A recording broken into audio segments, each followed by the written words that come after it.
ఇప్పుడు ఇన్వెస్ట్‌మెంట్‌కి సెపరేట్‌గా పే చేయాలి. ఓకే. ఇన్స్యూరెన్స్‌కి సెపరేట్‌గా పే చేయాలి. హ్మ్. సో, ఈ 2 కలిపిన ఇన్వెస్ట్‌మెంట్ ఒకటుంది కదా sir ULIP.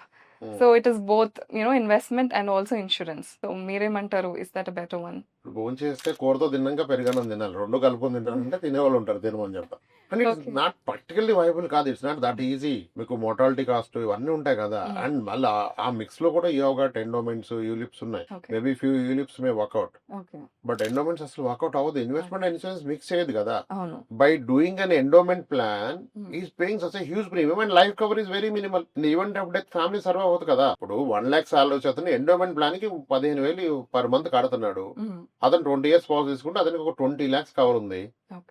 He's paying such a big money. కానీ పోతే 20 లాక్స్ వస్తుంది. అదే ఒక 9,000 కడితే టర్మ్ ఇన్సూరెన్స్ ఒక 50 లాక్స్ ఒక 15-16,000 కడితే 1 crore వస్తుంది కదా! అవును. ఇన్ ది ఈవెంట్ రిస్క్ అయితే that 1 crore will safeguard the family. So మీరు ఎడిక్వేట్ టర్మ్ ఇన్సూరెన్స్ తీసుకున్నాక ఈ పనులు చేయండి. ఓకే, ముందు టర్మ్ తీసుకోండి. తర్వాత సరదాగా మీ ఫ్రెండ్స్ కోసం, తెలిసిన ఏజెంట్స్ కోసం, అంకుల్ కోసం మీరు ఎండోమెంట్ ప్లాన్లు కట్టుకోండి, తప్పేం లేదు. కానీ ఇది మీ ఫ్యామిలీని రిస్క్ లో పెట్టి కాదు కదా మీరు అవును. కట్టాల్సింది. అవును.